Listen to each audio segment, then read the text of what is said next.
Hey guys, and welcome back to this channel. In this video, I'll be showing you guys how you can create bloody hands on Dress to Impress. So we are going to use these gloves here, and we're going to just turn off fur.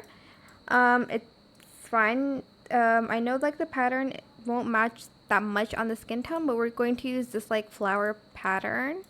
Then we're going to use these sleeves here, and we're going to color it the same as our skin tone.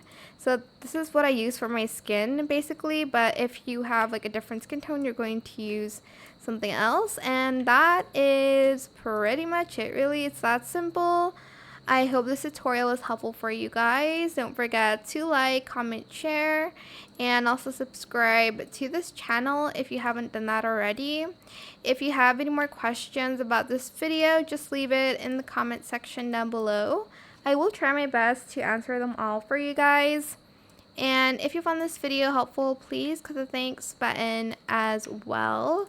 That is it for this video. Thank you so much for watching. Bye.